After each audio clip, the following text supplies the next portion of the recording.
우리가 사회적 거리두기 하면서 가장 아쉬운 것은 예배를 현장에서 드릴 수 없다라는 부분도 물론 있지만, 또 우리 사랑하는 성도들과 함께 서로 교제하지 못한다는 것이 매우 아쉬운 점이었습니다.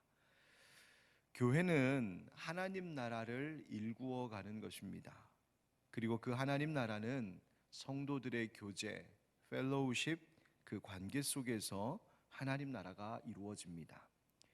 즉, 교회는 사람들의 모임이요, 서로 관계를 맺는 것이고, 그 관계를 맺음 속에서 하나님의 사랑을 경험하는 곳이 교회입니다.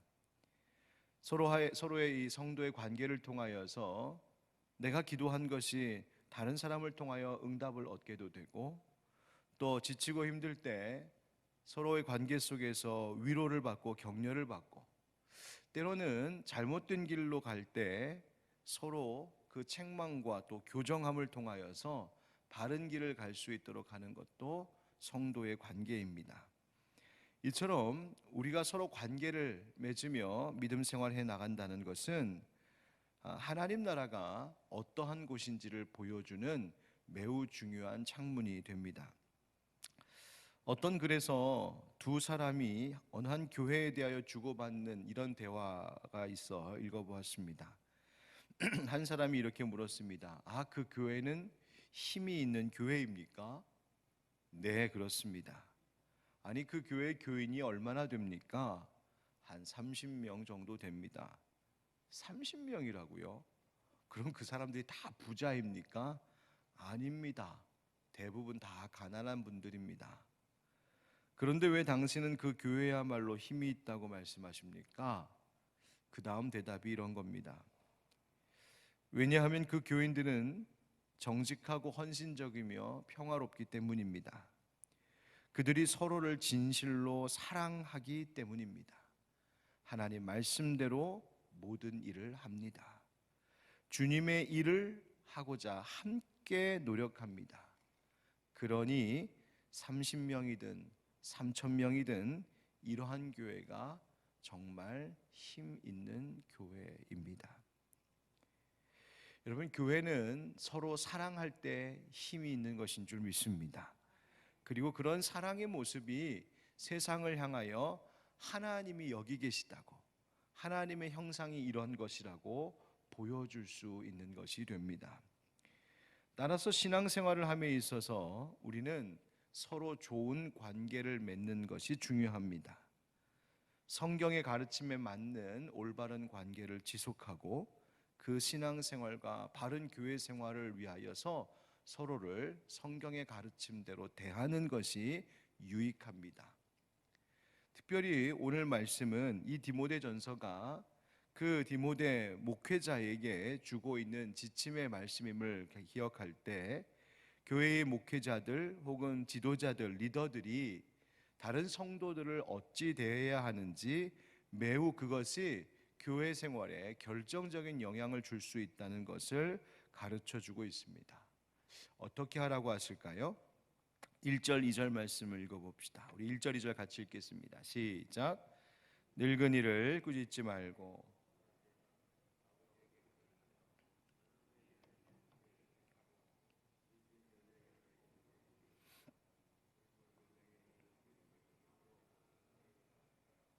아멘. 여러분, 우리가 교회 생활하면서 특별히 목회할 때 보면 항상 듣기 좋은 말만 할 수는 없습니다. 잘못된 길로 가면 바로 잡아주는 말도 해야 하고, 그런 말도 들을 줄 알아야 합니다. 그런데 여기서도 조심해야 할 태도가 있음을 성경이 말해주고 있습니다. 꾸짖지 말라고 하시지요? 대신 권해야 한다고 말씀하십니다. 여기서 권한다는 말은 격려한다, 또 권고한다, 이런 말입니다. 여러분, 가르치고 바로잡는 일 주로 누가 누구에게 합니까? 윗사람이 아랫사람에게 합니다. 리더가 따르는 사람에게 하고, 나이 많은 사람이 나이 어린 사람에게 하고, 힘을 가진 사람이 그보다 약한 사람에게, 그런 관계 속에서 주로 일어납니다. 그 반대의 경우는 잘 일어나지 않는 것이 우리 정서상 그렇습니다. 사실 나이에 상관없이 위치에 상관없이 서로 가르침을 주고받을 수 있어야 하는데 문화가 그렇지 못합니다. 그런데 이때 주의해야 할 것이 있다고 성경은 분명히 말합니다.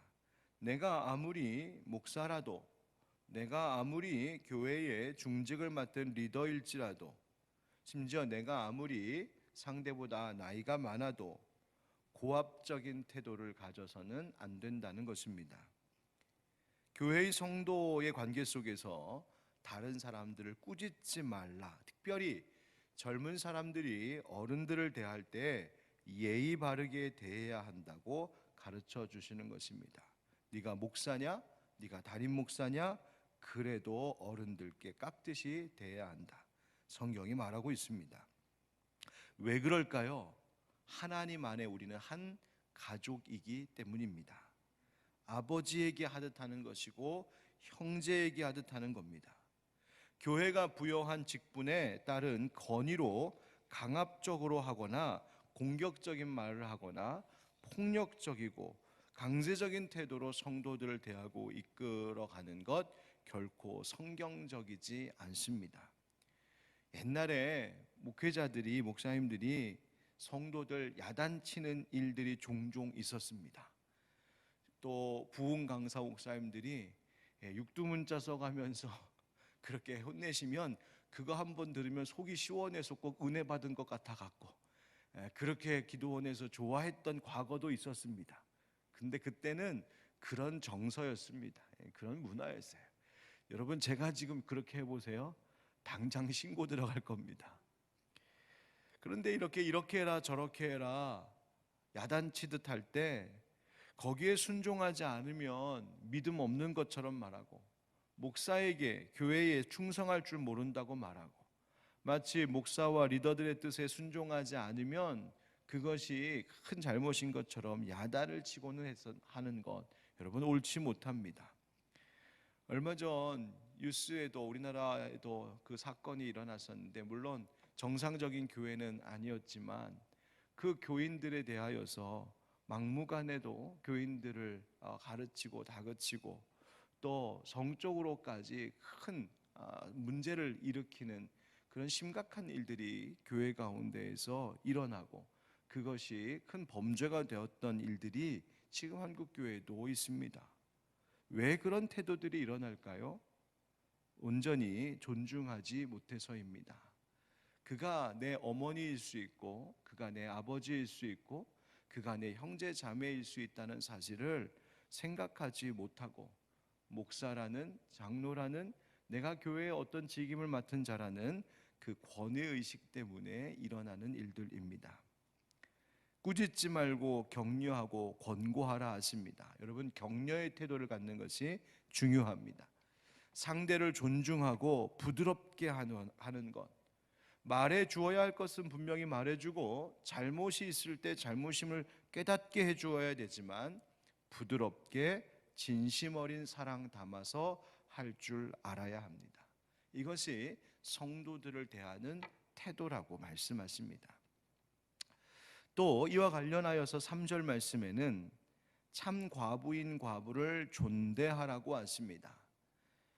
성경에는 과부만 아니라 존대하라고 하는 말씀이 많이 나오는데요, 즉 교회의 직책이 무엇이든지 간에 사회에서 그 사람과 어떤 관계에 있든지 성도들의 형편이 어떻든지 하나님의 사람, 교회의 사람들은 서로를 존대해야 된다. 뭘 해야 된다고요?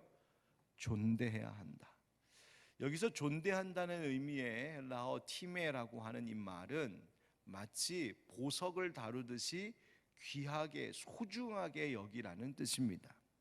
내 옆에 함께 있는, 나와 함께 믿음 생활하는 사람들이 우리 교회 성도들을 마치 내 집안에서, 내 인생에서 가장 소중한 보석, 보물 다루듯이 그렇게 귀히 여길 줄 알아야 한다는 말입니다. 교회에서는 누구에게든 하대하지 말아야 합니다.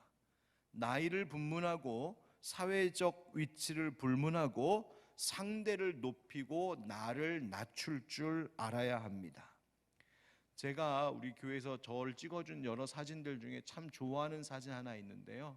제가 교회 학교 유치부 아이 같아요. 유치부 아이 앞에 제가 무릎 꿇고 그 아이와 눈높이를 맞춰서 이렇게 얼굴 마주보는 사진 하나가 있습니다. 제가 그 사진 개인적으로 좋아합니다. 왜냐하면 늘 그렇게 다짐하려고요. 그렇지. 어린아이 앞에서도 무릎 꿇을 줄 아는 것이 목사여야 하지. 여러분, 어린아이 앞에서도 무릎 꿇고 아이 높여줄 줄 아는 것이 그리스도인입니다. 과거 우리나라 한국교회 초기, 제가 이 말씀 나올 때마다 꼭 들려주는 이야기인데요. 예전 한국교회 초기에 양반과 하인의 신분이 여전히 있을 때 양반과 하인이 사회적 신분의 차이에도 불구하고 함께 교회 생활할 때가 있었습니다. 심지어 하인이 신학을 공부하게 되어 목사가 되고 그 교회에 담임으로 왔을 때 주인이었던 양반 장로가 그 목사를 극진히 모시고 섬겼다는 일화는 우리 한국교회 초기에 정말 본이 되었던 가르침입니다. 교회가 그가 누구이든 서로를 온전히 존경하며 귀하게 높일 줄 알 때 비로소 그 교회는 사랑의 교회, 힘 있는 교회가 되는 겁니다. 또 오늘 본문에 보니까 그 관계에 있어서 어떤 자세를 취하라고 말씀하시냐면 서로 돌보라고 가르쳐 주십니다. 4절 말씀 함께 읽어보실까요? 4절 시작. 만일 어떤 과부에게 자녀나 손자들이 있거든 그들로 먼저 자기 집에서 효를 행하여 부모에게 보답하기를 배우게 하라. 이것이 하나님 앞에 받으실 만한 것이니라. 아멘. 8절도 같이 읽어보실까요? 시작. 자기 친족 특히 자기 가족을 돌보지 아니하면 믿음을 배반한 자요 불신자보다 더 악한 자니라. 아멘. 여러분, 오늘 성경에 보니까 돌봐야 된다고 합니다. 누구를? 자기 부모와 자기 가족을 잘 돌보는 것이 믿음 생활이라고요. 여러분, 세상이 그리스도인들에 대하여 교회에 대하여서 비판하던 것 중에 하나가 무엇이냐면 자기 가족은 하나 돌보지 않고 그저 교회에 집안 쌀 한 톨까지 다 갖다 바친다. 그것 가지고 세상이 비판했습니다. 여러분, 만약 그렇게 하는 분이 정말 있었다면 그것은 우리 주님의 가르침을 잘 알지 못했던 것입니다. 교회에 충성하고 교회에 헌신하는 것 너무너무 중요한 일입니다. 우리 그리스도인들에게 교회가 우선순위 되는 것은 확실합니다. 그러나 그렇다고 해서 내가 가진 돌봐야 할 책임마저 없어지는 것은 아닙니다. 여전히 내 사랑하는 가족들, 나에게 맡겨주신 자들을 잘 돌보는 것이 하나님 사랑하는 것이고 교회 사랑하는 것이라는 것을 성경은 우리에게 분명히 말해주고 있습니다. 여러분, 이처럼 격려하는 태도, 그렇죠? 그 다음에 서로를 존대하는 태도, 그리고 서로를 잘 돌보는 태도가 바로 우리 교회 성도의 관계의 모습임을 말해주고 있습니다. 이 말은 특별히 교회는 나보다 더 약한 자들을 어떻게 대하느냐로 그 교회와 그리스도인으로서의 건강성을 보인다 하는 뜻입니다. 교회의 성도들은 서로에게 반드시 책임이 있음을 알고 누군가에게 어려움이 있다면 그것이 내 어려움이고 누군가에게 아픔이 있다면 그것이 내 아픔이라고 하는 의식을 가져야 합니다. 그래서 교회는 예수님 사랑으로 따뜻해야 합니다. 지금 이 찾아온 한겨울 이 추위만큼이나 교회를 향한 세상의 시선도 이렇게 차가울 때 우리 교회가 서로 우리들 안에서 또 교회가 세상을 대할 때에 예수 사랑으로 그 따뜻한 온정을 흘려보내는 것, 그것이 이 시대에 정말 필요한 교회의 모습, 우리 각자의 모습인 줄 꼭 기억하고 그렇게 사랑으로 더욱 돌볼 수 있는 우리 하늘빛 광성교회 모든 믿음의 식구들 될 수 있기를 주님 이름으로 축복합니다. 오늘 4절 말씀 끝에 보면 이렇게 되어 있습니다. 이것이 하나님 앞에 받으실 만한 것이니라. 이것이 뭐라고요?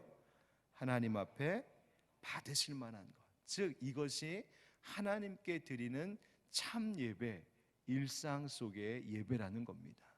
여러분, 우리가 서로 사랑하고 돌봄으로 하나님께서 향기롭게 받으실 만한 그런 제물과 같은 아름다운 하루하루 일상을 살아갈 수 있기를 주 예수 그리스도의 이름으로 간절히 축원드립니다.